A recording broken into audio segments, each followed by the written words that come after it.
Nice launch trajectory and countdown net. Pad is clear. 10, 9, 8. Launch auto sequence 7, has started. 6, 5, 4, 3, 2, 1. Go for launch.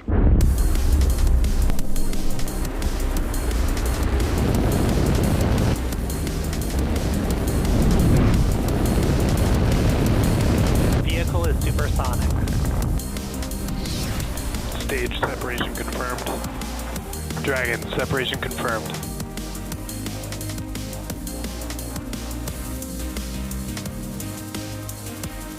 Stage 1 is transonic. Landing legs have deployed. And Falcon 9 has landed. Good morning. It's Thursday, September 12th, and you are looking at a live view of our Falcon 9 rocket awaiting its 4:52 a.m. Eastern Time launch from Space Launch Complex 40 at Cape Canaveral Space Force Station in Florida. Welcome to our live launch coverage of AST SpaceMobile's BlueBird 1-5 mission. Today's launch marks SpaceX's 88th mission of 2024 and the 383rd overall mission to date. My name is Soumya Srivastava, and I'm a heat shield engineer here at SpaceX, joining you from Hawthorne, California. We're just about 12 minutes away from launch. Both the vehicle and range are green, and we are on track for an on-time launch at 4:52 a.m. Eastern Time, although we do have a 60% possibility of violation on weather, so we are keeping an eye on that. Today's mission is AST SpaceMobile's first of 5 launches of their BlueBird commercial satellites, which are designed to work like cell towers in space, directly with everyday mobile phones. Today's mission follows AST SpaceMobile's Blue Walker Satellite 3, which launched on a Falcon 9 mission back in 2022. Blue Walker demonstrated satellite direct-to-cell phone calls, data downloads, streaming video, and video calls. AST plans to build a constellation of many satellites, including a next-generation BlueBird that's 3 times larger than the BlueBird satellites launching today, which themselves are about half the size of a volleyball court. Before we meet today's Falcon 9, let's take a minute to learn more about AST SpaceMobile and its BlueBird satellites. Cellular broadband has transformed our world. It has brought humanity closer together, on the move, and in times of great need. Yet today, 2.6 billion people have no internet access, and more than 5.5 billion cellular subscribers still experience coverage gaps. That's why AST SpaceMobile, a pioneering American satellite company, is on a mission to revolutionize mobile connectivity. We're building the first and only space-based cellular broadband network, one designed to work directly with off-the-shelf smartphones and at 4G and 5G speeds. A new dawn for the mobile web begins with our first 5 commercial satellites, called BlueBirds. Here's how AST SpaceMobile's unprecedented mission will work. Our first-generation BlueBird satellites have large, thin arrays made of microns. Each micron has solar cells on one side that power cellular antennas on the other. Together, they form a phased array with an area of nearly 700 square feet. That's just under half the size of a volleyball court, yet each folds up to the size of a large refrigerator. This allows our engineers to tuck all 5 of the satellites inside the top of a rocket or fairing. It takes under 10 minutes for the rocket to accelerate to 17,000 miles per hour and reach a zone called low Earth orbit, or LEO. Hundreds of miles above the planet, each packed-up satellite separates from the rocket. Our team will check all satellite systems before releasing each BlueBird from its container. Next, the microns will start automatically unfolding as an array. Once the array is deployed, 2 steerable antennas will pop out from a central hub called the control sat. A months-long process then begins to bring the satellites into service with industry-leading partners like AT&T, Verizon, and Vodafone, among others. This includes spacing out the 5 BlueBird satellites in LEO to provide optimal coverage. So how will these marvelous machines squash dead zones? The same way phones normally work with cell towers and providers. Let's break it down. In a regular cellular connection, a smartphone attaches to antennas at the top of a tower when the signals are strong enough. At the bottom of the tower, a base station computer interprets those signals like a switchboard operator, connecting the phone to networks like AT&T's and Verizon's and the internet. Each BlueBird array is like squeezing hundreds of cell tower tops together. This allows each satellite to beam hundreds of cells of coverage over hundreds of thousands of square miles as it flies overhead. In the US, BlueBirds will connect directly to unmodified phones using premium low-band cellular spectrum. These signals can pass through foliage, cars, and even buildings.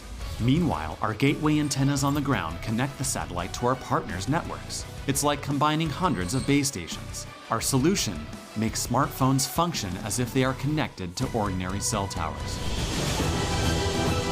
To provide continuous coverage, we plan to launch many satellites, including a next-generation BlueBird that's 3 times larger. As we build out our constellation, we aim to bring seamless 4G and 5G coverage to the US. Flying additional BlueBirds would help build substantial global coverage, kicking off a bold new era for mobile and human connectivity.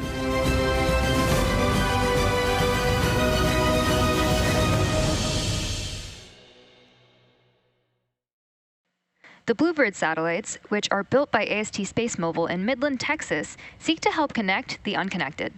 Around 2.6 billion people have no internet access, and more than 5.5 billion cellular subscribers still experience coverage gaps. AST SpaceMobile's goal is to provide 4G and 5G cellular broadband coverage to even the most remote of areas, including high-speed downloads, streaming, and video calls. Planned service could also assist first responders and help with disaster recovery.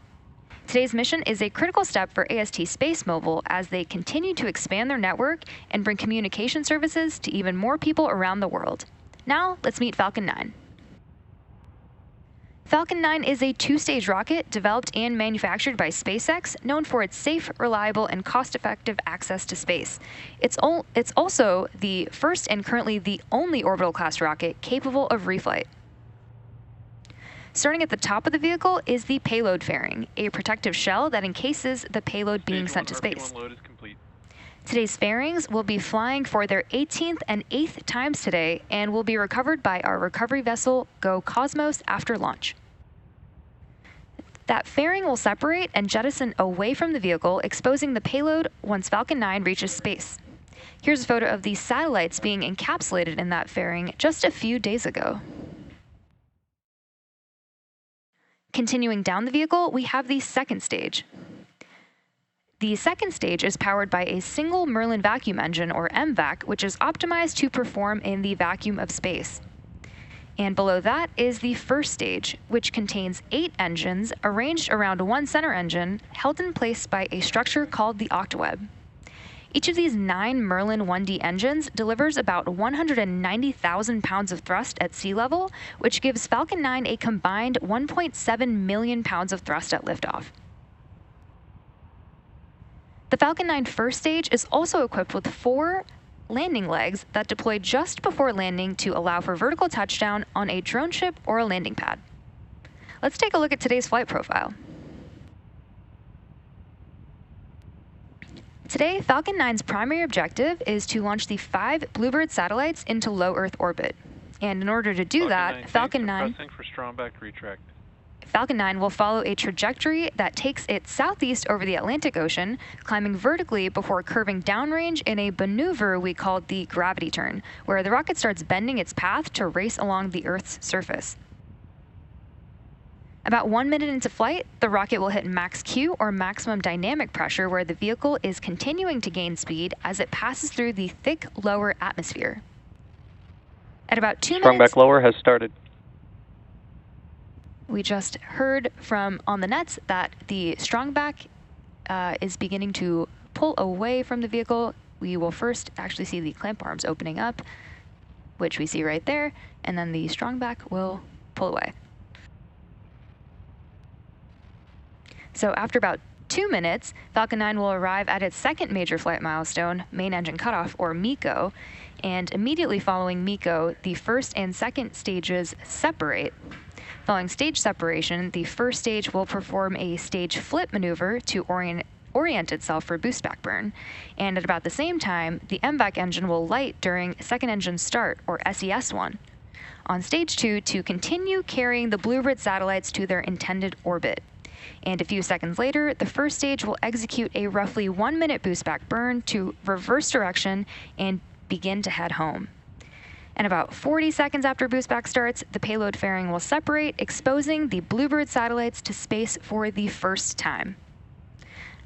About 2.5 minutes after completing the boost back burn, the first stage will perform an entry burn as it re-enters the atmosphere, slowing down to reduce heat and stress on the vehicle. This is followed about 1 minute later by the landing burn, which will guide the first stage all the way back down to touchdown. Today, we'll be attempting to return the booster to the launch site and touch down at Landing Zone 1, or LZ1, at Cape Canaveral.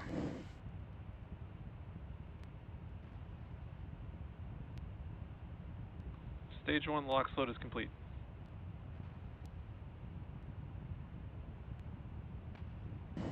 At this point in the countdown, both the first and second stages are nearly fully loaded with 1 million pounds of rocket-grade kerosene fuel and liquid oxygen.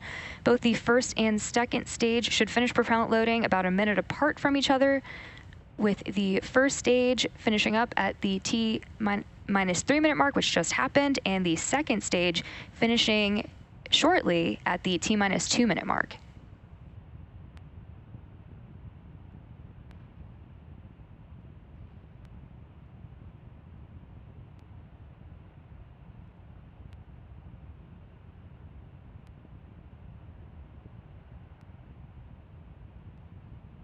Stage 2 LOX load is complete.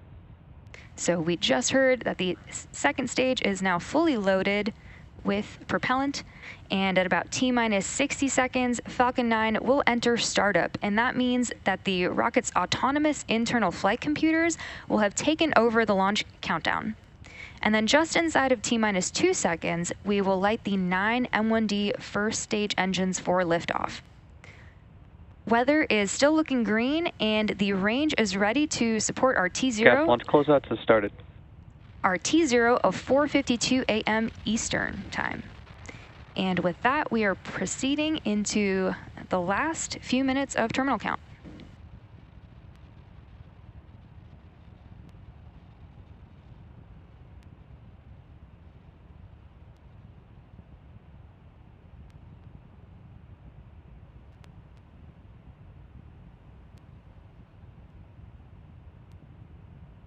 Falcon 9 is in startup.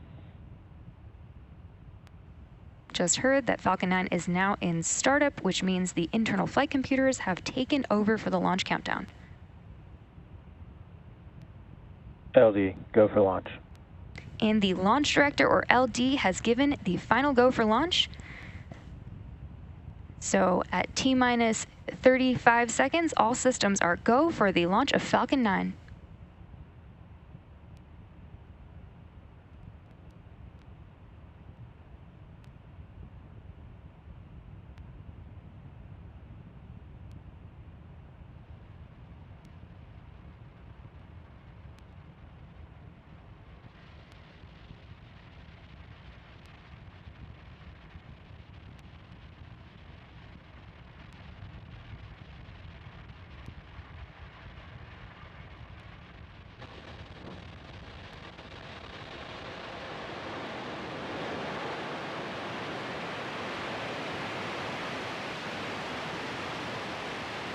Vehicle is pitching downrange.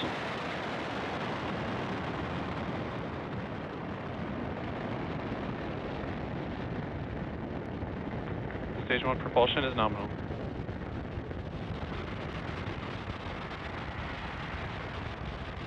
Copy alarms. At T plus 33 seconds and counting, Falcon 9 has successfully lifted off from Slick 40. After clearing the tower, we tilt or gimbal the engines to initiate a roll maneuver, which you may notice in the Stage 1 camera view. This enables the vehicle's antennas to stay in the best position for communicating with the ground. And in just a few seconds, we'll be throttling down the engines in preparation for max Q, or maximum aerodynamic pressure. Vehicle is supersonic.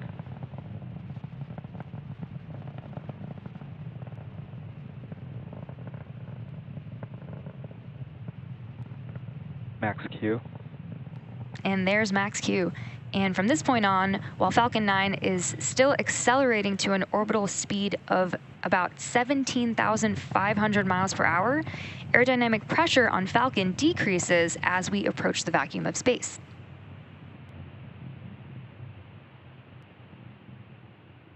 MVAC chill has started. Now we have 6 events coming up in quick succession, and we should hear all of these called out by Mission Control, starting with MECO, then stage separation, stage 1 flip, second engine start 1 or SES 1, and the first stage boost back burn, and lastly fairing separation. After stage 1 shuts down its engines and separates from the second stage, the booster turns itself around in a flip maneuver to make its way back to land near the launch site. The boost back burn is a controlled engine burn that both slows the booster's forward velocity and then propels it towards its landing site. After boost back, stage 1 will continue to coast in microgravity to the highest point of its flight, called the apogee. It will then begin to Main descend. engine cut off. There we just heard MECO. Stage separation confirmed.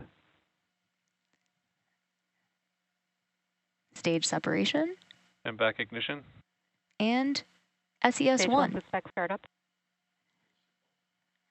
Great call outs there, and a great view of that MVAC engine lighting up.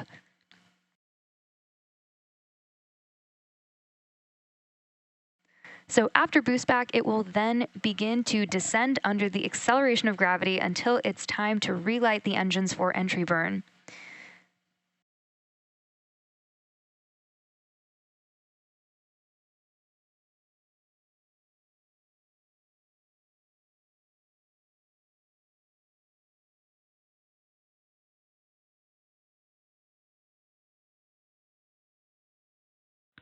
Fairing separation confirmed. Great call out there for fairing separation. We will be attempting to retrieve these fairing halves once they fall back to Earth with our recovery vessel, Go Cosmos. Coming up next, we will have boost back shutdown, right on time. Both vehicles are nominal trajectory.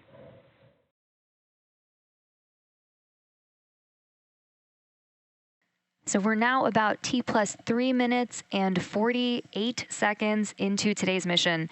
And our next major mission milestone will be the first stage entry burn, which will take place just past the T+6 minute mark.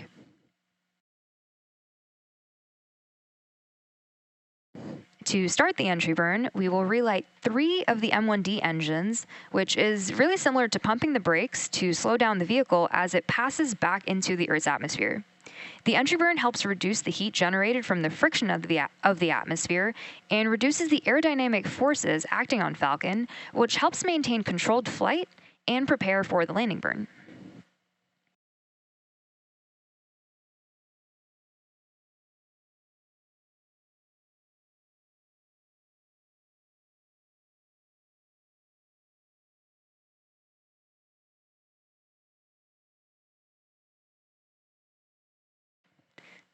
We are about 1 minute and 15 seconds away from the first stage entry burn.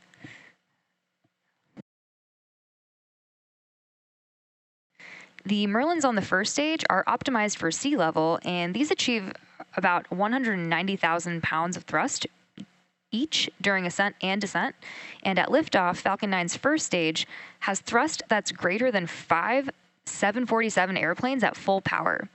And the MVAC engine that you see burning on your screen has a much wider nozzle, and that one is optimized to 220,500 pounds of thrust in vacuum.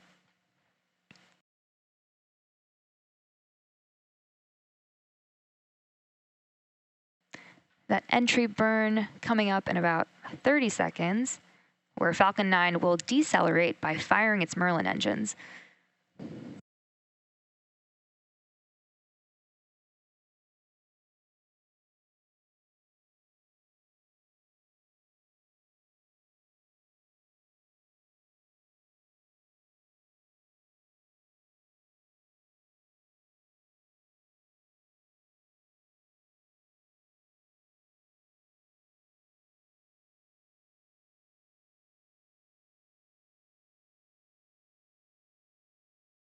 Stage 1 entry burn.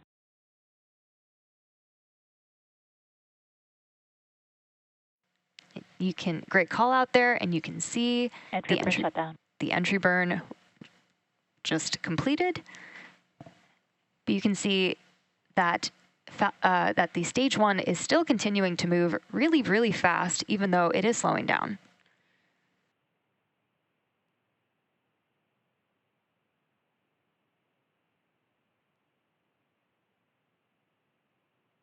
During entry burn, the vehicle is flying through Merlin's exhaust gases, or its plume, which deposits a layer of soot on the vehicle surface. And that soot comes from the carbon-based fuel that Falcon 9 uses. And with each flight, the soot builds up a little bit more on the outside of the vehicle. We have landing burn coming up in about 30 seconds from now.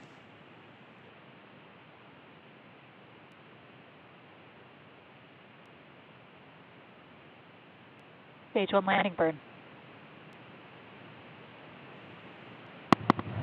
Great call for landing burn. Landing leg deploy.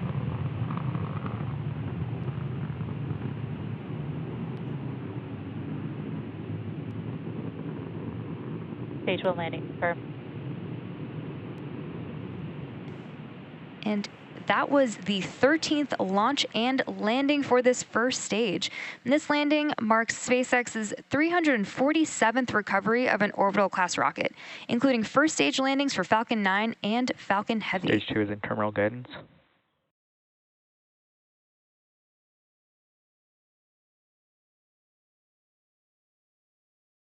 We have SECO 1 coming up in about Stage 2 FTS 15 seconds from now.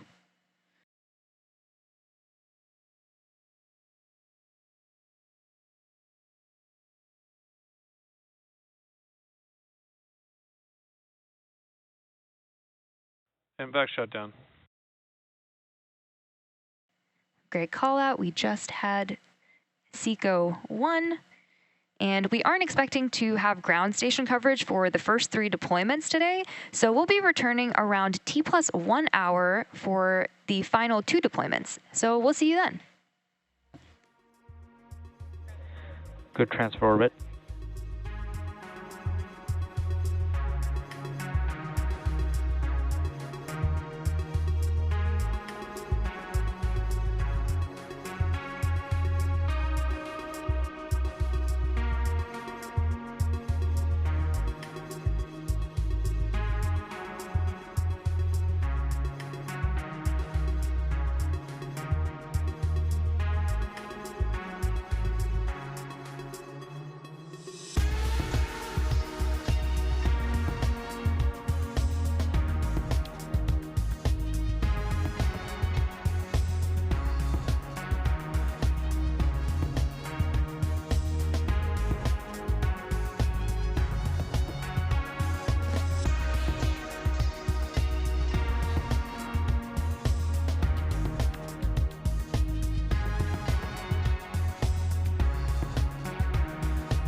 25th century AD. We sat there and looked at a rocket from Mars, and you just boggled the mind. And the technology caught up, didn't it?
Welcome back. We're now T plus 44 minutes and 35 seconds into the mission and coming up on SES-2 and SECO-2.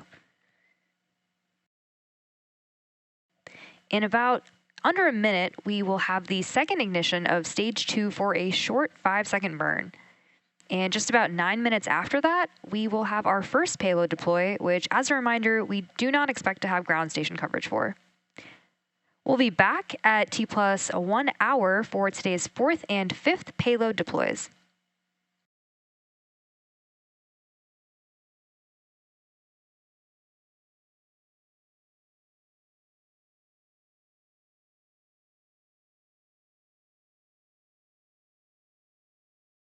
Again, SES-2 and SECO-2 coming up shortly.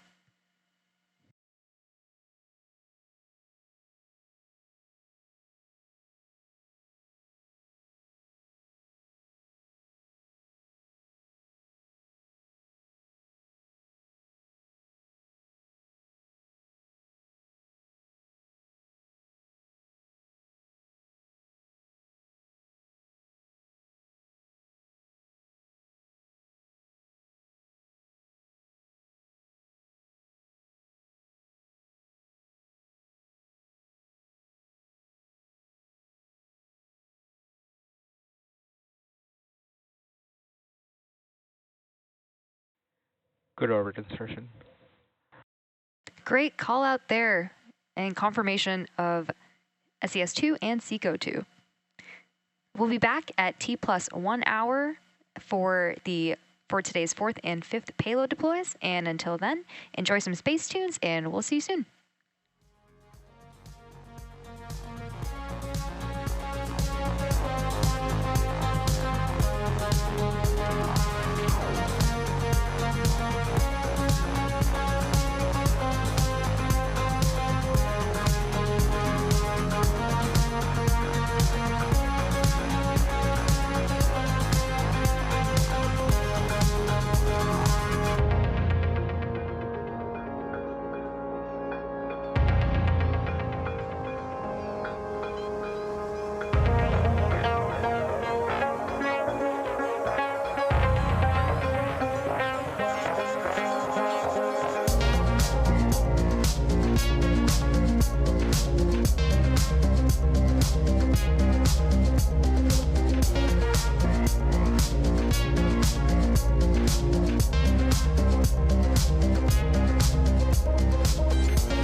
Hello and welcome back. We're standing by for confirmation of the deploy of the first 3 BlueBird satellites, which were set to deploy during the blackout period. Just to recap today's mission so far, we had an on-time liftoff at 4:52 a.m. Eastern Time, which was followed by a stage separation about 2.5 minutes after launch. And the first stage booster then returned to Earth and successfully landed. We have numerical TLM to suggest that the first BlueBird, second BlueBird, and third BlueBird have deployed. Well, Good copy. We just heard Looks confirmation. like video just came in. Oh, we just heard confirmation of the first 3 BlueBird deployments. And so we are now about T+1 hour and almost 1 minute into today's mission, and we are coming up on the deployment of the 4th BlueBird satellite.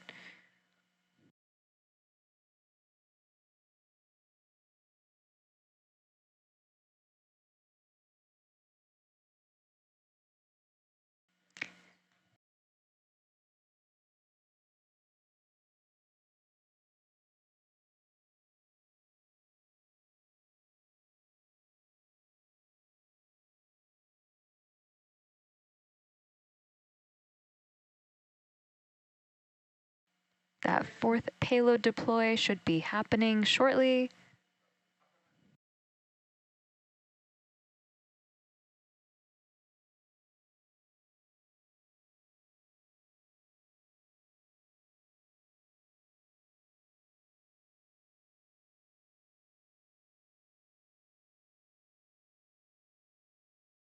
Continuing on with the recap, we had the first stage booster, which returned to Earth and successfully landed at LZ1 about 7.5 minutes after takeoff. And we also had 2 successful ignitions and shutdowns of our second stage MVAC engine. And we are coming up on the 4th payload deploy.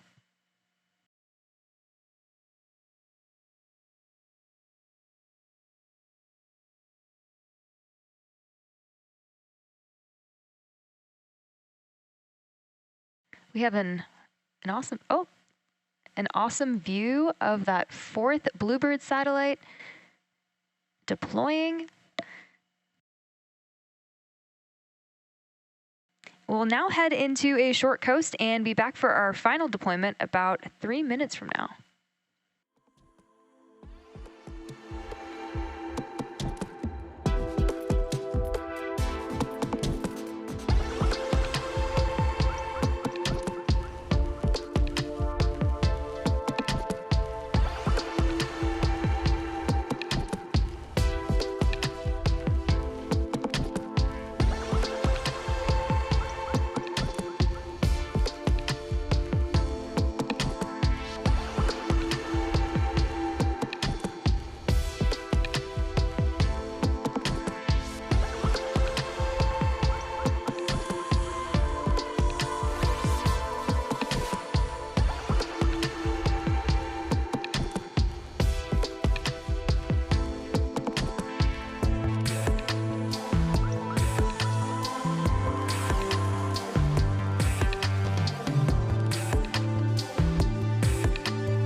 We have numerical TLM to indicate that the 4th BlueBird has been deployed.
Hello and welcome back.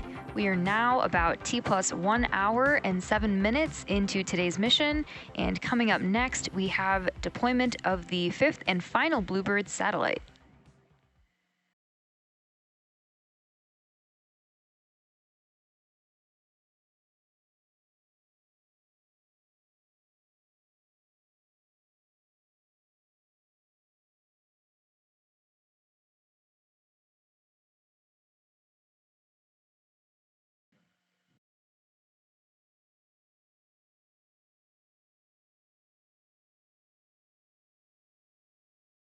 We had a really great view of the 4th payload deployment, and we should be having a similarly awesome view of the 5th payload deploying shortly.